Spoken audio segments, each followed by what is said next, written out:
전능하사 천지를 만드신 하나님 아버지를 내가 믿사오며 그 외아들 우리 주 예수 그리스도를 믿사오니 이는 성령으로 잉태하사 동정녀 마리아에게 나시고 도디오 빌라도에게 고난을 받으사 십자가에 못 박혀 죽으시고 장사한 지 사흘 만에 죽은 자 가운데서 다시 살아나시며 하늘에 오르사 전능하신 하나님 우편에 앉아 계시다가 저리로서 산자와 죽은 자를 심판하러 오시리라. 성령을 믿사오며 거룩한 공예와 성도가 서로 교통하는 것과 죄를 사하여 주시는 것과 몸이 다시 사는 것과 영원히 사는 것을 믿사옵나이다.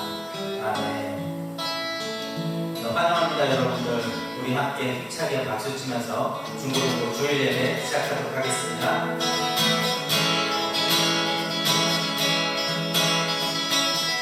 하늘 위에 주님 밖에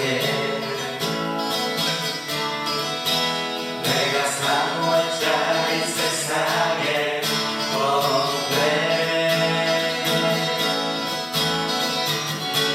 내 맘과 힘을 믿을 수 없네. 오직 한 가지 그 진리를 믿네. 주 나의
무릎하시고 나팔 불 때에 다시 오시네 외치세 일그레게 시온에서 구원이 임하네 주님 무릎하시고 나팔 불 때에 다시 오시네 외치세 일그레게 시온에서 구원이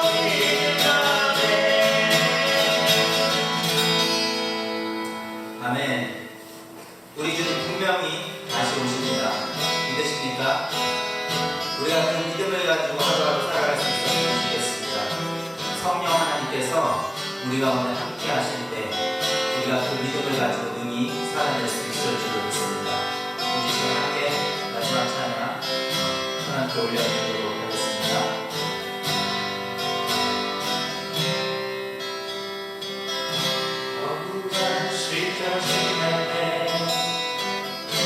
기쁜 한숨 내쉴 때 그런 풍경 보시며 다시 가는 꿈에 고향같이 너희를 버려두지 않으리 내가 너희와 영원히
가운데 함께 해주시지 않으면 우리는 결코 하나님께로 나아갈 수 없습니다. 우리는 결코 그 하나님의 나라를 꿈꿀 수조차 없습니다. 우리가 성령 하나님 안을 간구하며 우리가 믿음의 삶을 살아갈 수 있는 자들이 되었으면 좋겠습니다. 하나님, 우리가 이 땅 가운데 살아가는 것이 너무나도 쉽지 않습니다. 이 세상이 너무나도 요동하고 흔들립니다. 이러한 어려운 세상 가운데서 우리가 성령 하나님 한 분만을 의지하면서 하나님 나라만을 꿈꾸며 살아갈 수 있는 믿음을 허락하여 주시옵소서. 주님만을 바라볼 수 있는 믿음을 허락하여 주시옵소서. 우리 함께 기도하며 나아가도록 하겠습니다. 하나님 아버지 감사합니다. 하나님께서 오늘 여러분을 사랑하셔서 이렇게 주의 정으로 영상대로 함께할 수 있게 해주시기 감사드립니다. 하나님, 세상 가운데서 우리가 성령 하나님만을 의지하며 살아갈 수 있는 자들의 성령 하나님이시여 이 땅 가운데 내려주시옵소서. 성령 하나님이시여 우리의 인생 가운데 인자를 주시옵소서. 성령 하나님이시여 우리의 예배 가운데 인자를 주시옵소서.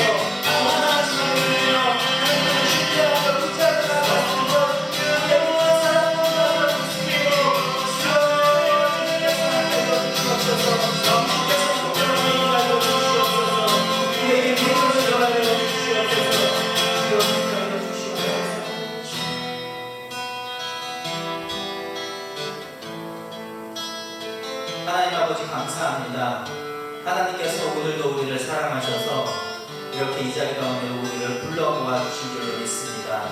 하나님, 너무나도 어지러운 이 시기 가운데 우리가 또 영상으로 예배를 드리지만 그러나 주님, 각 처소에서 예배를 드리는 모든 중고등부 친구들 그리고 모든 교사분들 그곳 가운데 하나님께서 함께하여 주실 줄로 믿습니다.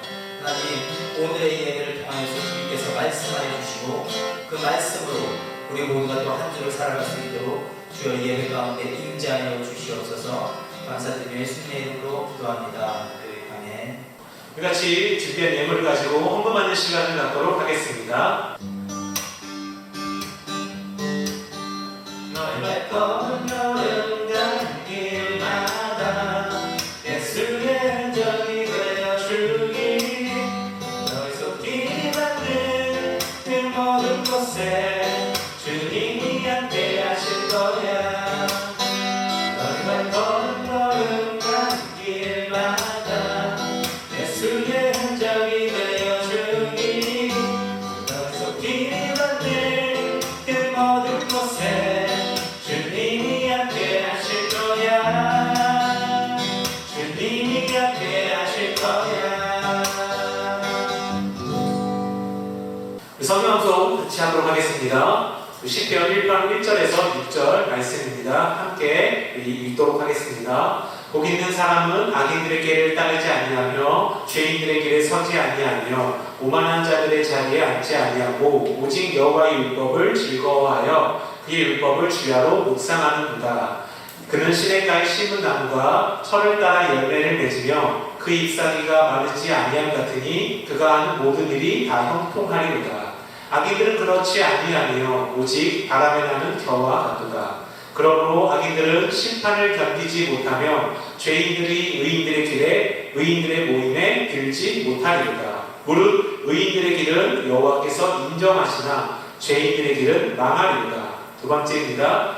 복 있는 사람은 악인들의 길을 따르지 아니하며 죄인들의 길에 서지 아니하며 오만한 자들의 자리에 앉지 아니하고 오직 여호와의 율법을 즐거워하여 그의 율법을 주야로 묵상하는도다. 그는 시냇가에 심은 나무가 철을 따라 열매를 맺으며 그 잎사귀가 마르지 아니함 같으니 그가 하는 모든 일이 다 형통하리로다. 악인들은 그렇지 아니하며 오직 바람에 나는 겨와 같도다. 그러므로 악인들은 심판을 견디지 못하며 죄인들이 의인들의 모임에 들지 못하리로다. 무릇 의인들의 길은 여호와께서 인정하시나 죄인들의 길은 망하리로다. 마지막 세 번째입니다. 복 있는 사람은 악인들의 길을 따르지 아니하며 죄인들의 길에 서지 아니하며 오만한 자들의 자리에 앉지 아니하고 오직 여호와의 율법을 즐거워하여 그의 율법을 주야로 묵상하는도다. 그는 시냇가에 심은 나무가 철을 따라 열매를 맺으며 그 잎사귀가 마르지 아니함 같으니 그가 하는 모든 일이 다 형통하리로다.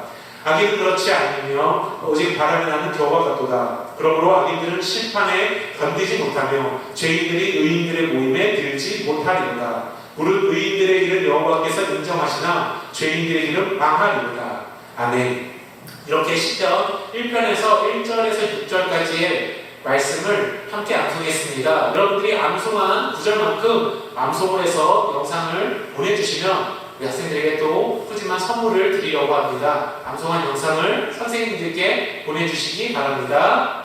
오늘도 이렇게 고등부 예배에 오신 여러분들을 주님의 이름으로 축복합니다. 오늘 함께 본 말씀은 디모데후서 3장 14절의 말씀입니다. 디모데후서 3장 14절 우리 함께 읽도록 하겠습니다. 그러나 너는 배우고 확신한 일에 거하라. 너는 내가 누구에게서 배운 것을 알며. 아멘. 이 코로나19의 확산으로 인해 정부는 지난 17일 월요일을 기점으로 교회에서 진행되는 모든 대면 예배를 온라인 예배로 전환할 것을 요청했습니다. 이러한 정부의 방침에 교회들은 이 두 가지로 반응했는데요. 하나는 이 정부의 방침에 협력해 그 방침대로 현장 예배를 온라인 예배로 전환한 교회들이 있다는 것입니다. 비록 그들도 현장 예배를 포기하는 것은 결코 쉬운 일이 아니었지만 이 코로나19라는 특수한 상황에서 이 바이러스가 더 이상 확산되지 않게 하기 위해서 교회들은 정부의 뜻에 따라 모든 현장 예배를 온라인 예배로 전환한 것입니다. 그와는 반대로 정부의 방침에 대해 또 반대하여 현장 예배를 강행한 교회들도 있다는 것입니다. 그들의 입장은 이런 것이죠. 정부가 주일 예배를 못하게 하는 것은 신앙의 자유를 침해하는 종교 탄압과도 같은 것이다. 그러기에 우리는 이 종교 탄압에 우리의 신앙을 수호하기 위해서 현장 예배를 강행해야 한다. 저는 여기서 한 가지 고민을 하게 되었습니다. 과연 무엇이 좀 더 그리스도인으로서 나은 판단일까요? 실은 이것은 시기를 가리기는 조금 어려운 문제입니다. 옳고 그름을 명확하게 나누기는 좀 어렵지만 과연 이 두 가지 선택 중에 무엇이 좀 더 하나님께서 그리스도인에게 원하시는 행동일까라는 그런 고민을 하게 되었습니다. 그래서 저는 오늘 이 고민의 내용을 여러분들과 함께 나눠보려고 하는 것입니다. 그렇다면 하나님께서는 가장 먼저 이 세상 정부에 대해서 어떻게 바라보실까요? 기본적으로 하나님은 이 세상 정부에 대해서 부정적이고 비판적인 입장을 가지고 있다는 거죠. 왜냐하면요, 하나님께서 원하시는 정치는요, 하나님의 백성을 직접 다스리는 신정 정치를 원하신다는 것입니다. 그런데 정부라는 것은 무엇이죠? 정부라는 것은 신정 정치에 필요한 것이 아니라 인간 통치자가 인간을 잘 다스리기 위해 필요한 기구와 기관이 바로 정부라는 것입니다. 즉 하나님의 통치 대신 인간의 통치를 원할 때 필요한 기구가 정부이기 때문에 하나님께서는 이 정부라는 이 조직에 대해서 기본적으로는 부정적이라는 것입니다. 이러한 것이 오늘 성경에도 잘 나와 있습니다. 사무엘상 8장 5절 우리에게 왕을 세워 우리를 다스리게 하소서. 이스라엘 백성들은 원래 하나님의 통치를 받던 신정 정치를 갖던 민족이었습니다. 그러한 그들이 지금 사무엘에게 요청하는 거죠. 하나님의 통치가 아니라 사람, 왕의 통치를 받게 하소서. 우리 주변에 많은 열국 강국들이 있는데 그 강국들은 다 인간 왕이 있습니다. 우리 히브리인들도 우리 이스라엘 백성들도 하나님 통치가 아니라 인간의 통치를 받게 해 주시옵소서. 이에 하나님께서는 사무엘을 통해 이렇게 얘기하십니다.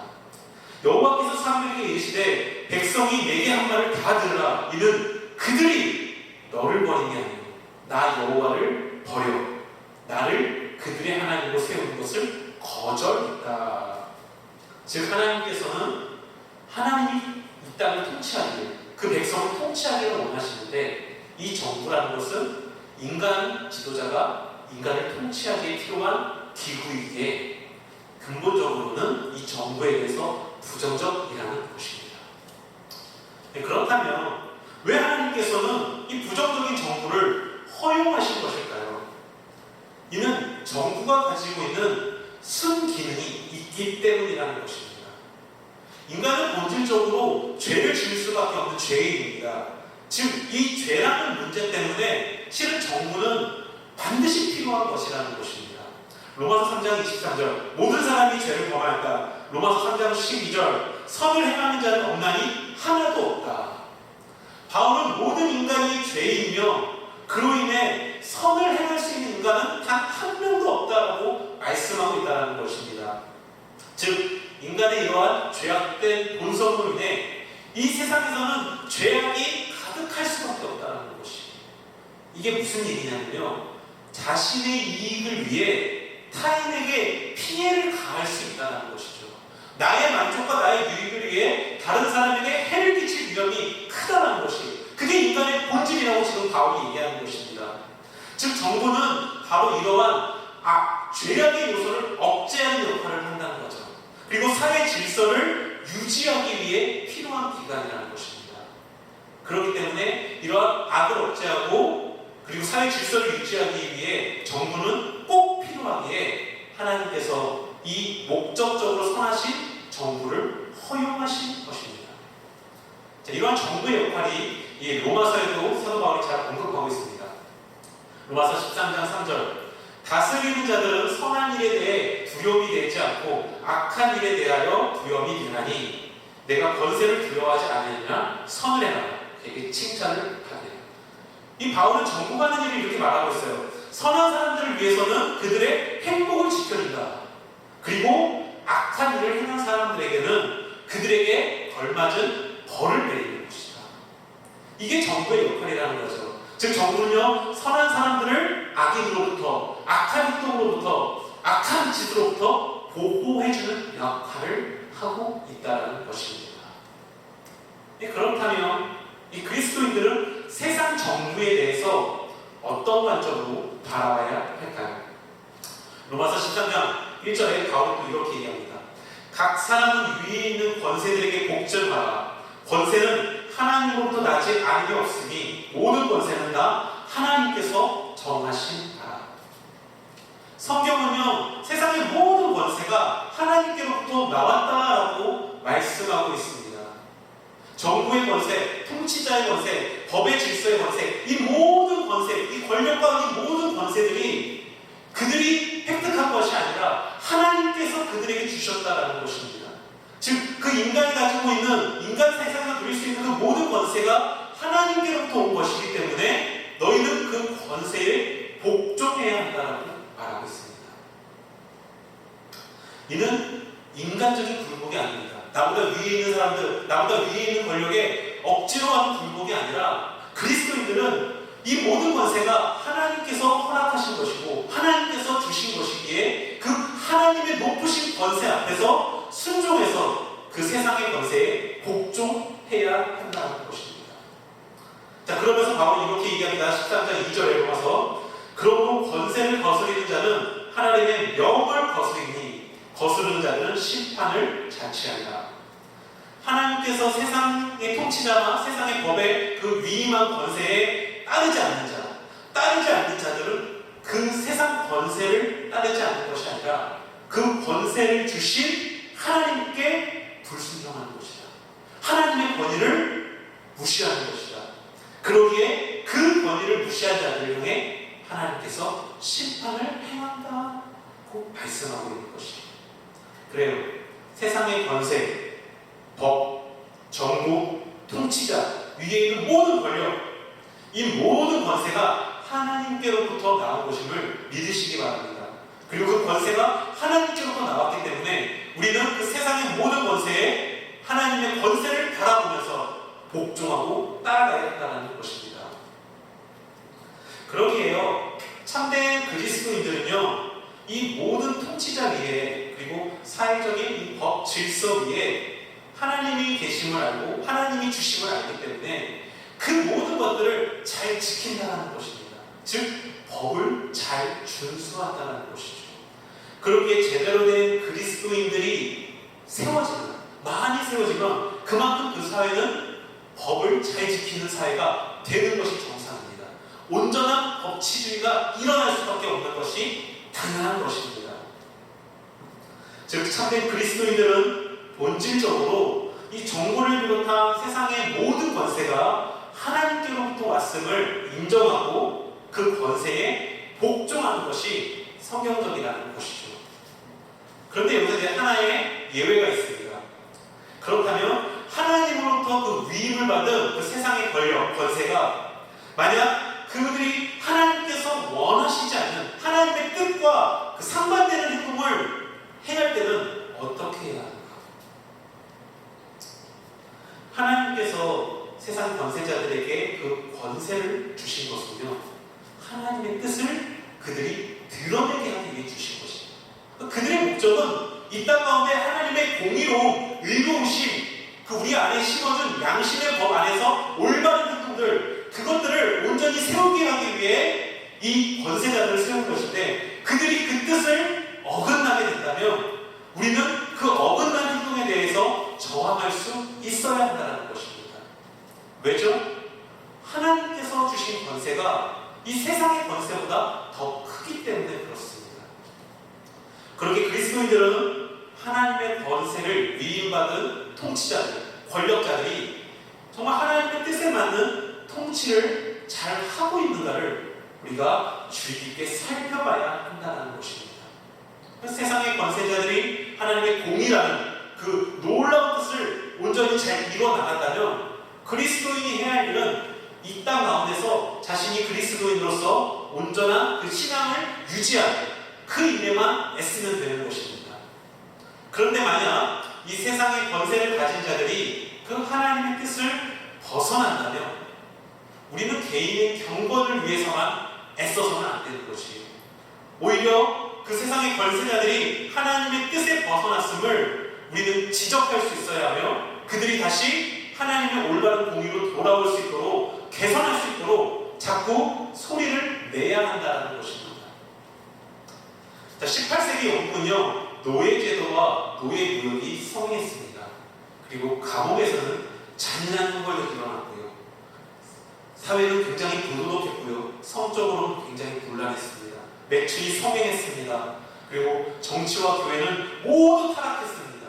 그렇게 많은 사회적인 병폐가 있었던 이 18세기 영국 사회가요, 19세기에 이르러 그 모든 것들이 깨졌다는 거예요. 이 사회적 모든 병폐들이 사라지고 하나님의 공의에 따르는 하나님의 공의의 사회 정의가 새롭게 세팅됐다는 것입니다. 근데 그 일을, 그 운동을 일으킨 가장 핵심적인 인물이 바로 요한 웨슬레라는 사람입니다. 이 요한 웨슬레는요, 복음을 증거하는 목사이자 사회의 개혁을 위해 애쓴 사람입니다. 즉, 그는 이 땅이 하나님의 뜻, 하나님의 공의를 드러나는 사회 정의를 일으켜야 한다라고 주장했던 사람입니다. 이 요한 웨슬레의 이 말씀이 영국 사회, 이 타락한 18세기 영국 사회를 개선시키고 변화시키는데 큰 역할을 한 인물이라는 것이죠.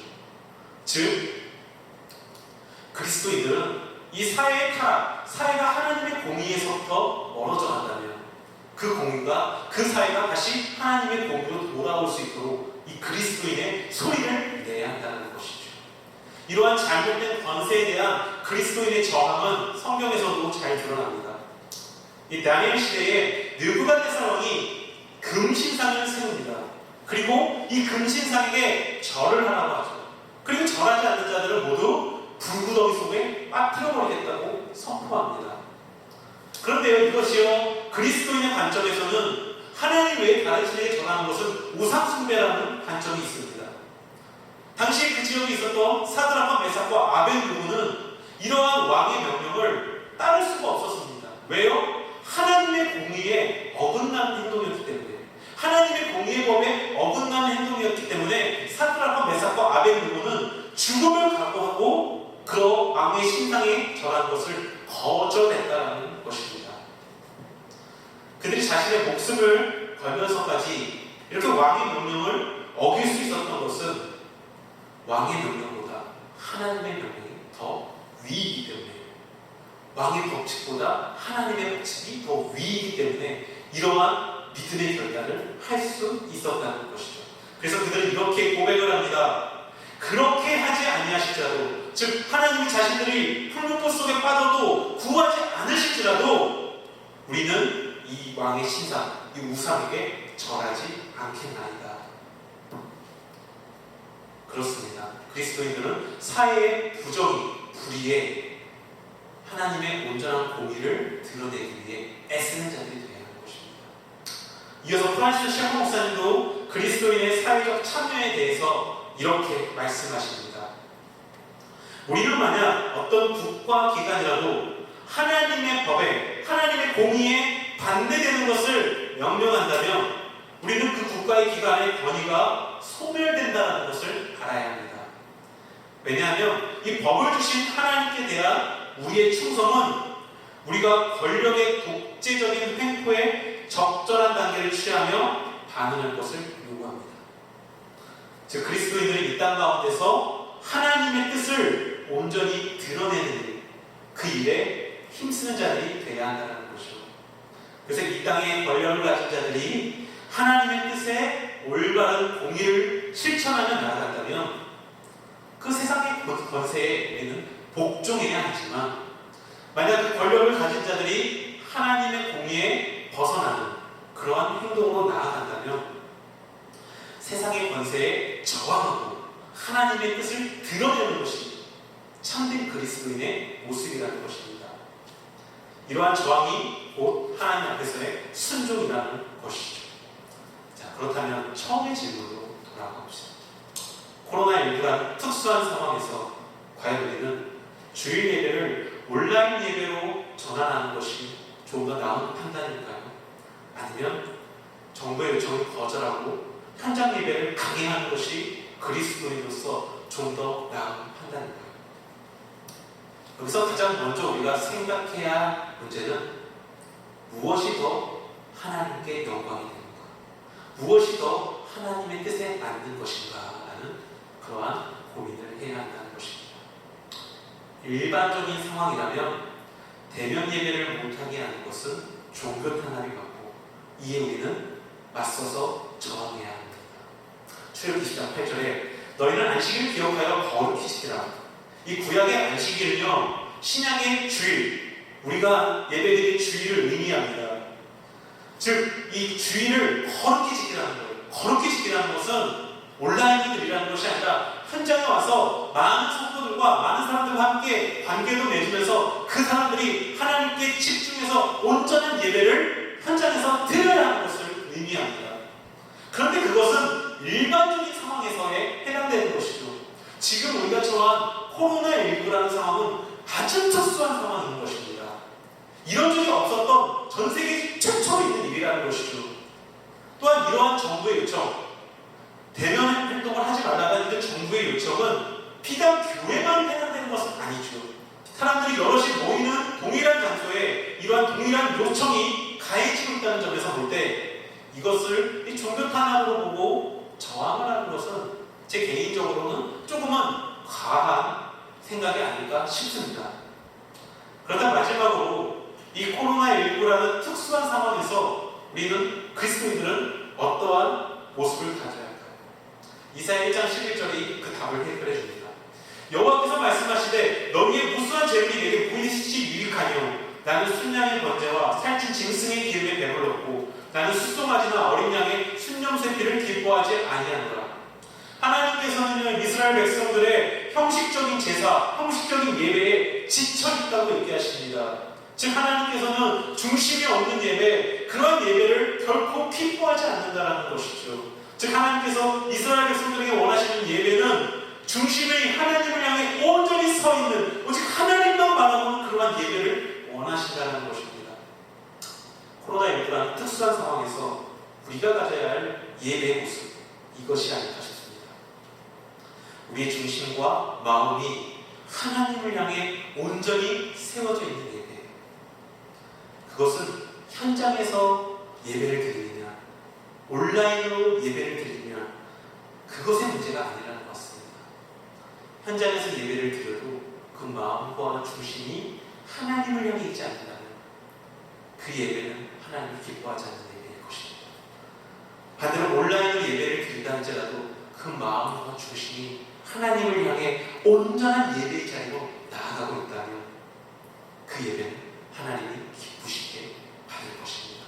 마지막 당부의 말로 오늘 말씀을 마치고자 합니다.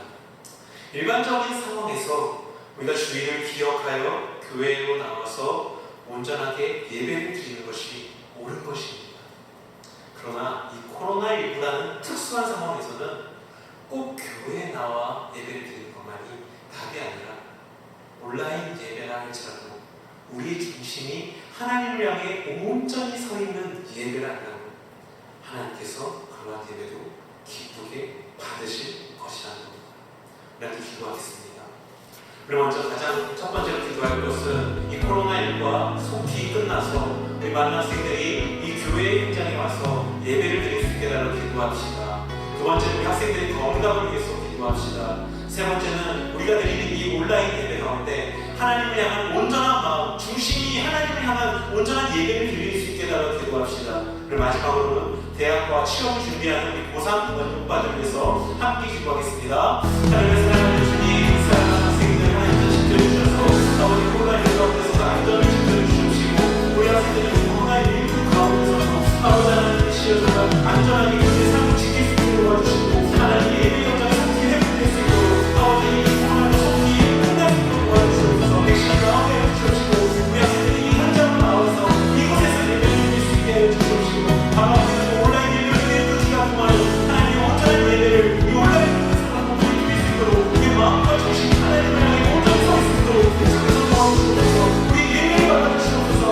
아버지 하나님 시험 이곳 현장에 있지 않으면 우리들이 이 온라인 예배가 하나님의 온전한 예배가 되어서 하나님 기뻐하시는 예배가 되게 해주시옵소서. 바로 우리 하나님의 건강을 지켜주시옵시고 또 하나님 나라 구상하신 대학을 준비하고 취업을 준비하고 있사오니 아버지 그들의 길이 열리게 해주시고 하나님의 안전을 지켜주시옵시고 그들이 공부하고 계획하는 그 이상으로 하나님을 채워주시고 소문의 성전을 지어가는 삶을 사랑하는 구상생들을 성공하게 하여 주시옵소서. 하나님 감사합니다. 우리 사랑하는 학생들 아버지 코로나19라는 어려운 상황 속에서 하나님 우리가 속히 이 모든 것이 끝나고 백신이 나와서 우리가 현장에서 예배를 드리게 하여 주시옵소서. 그리고 바라보기는 우리가 드리는 예배 가운데서 비록 온라인 예배를 할지라도 우리의 마음과 중심이 하나님을 향해 온전히 서 있게 하여 주시옵소서. 하나님 우리 고3 학생들 취업을 준비합니다. 대학을 준비합니다.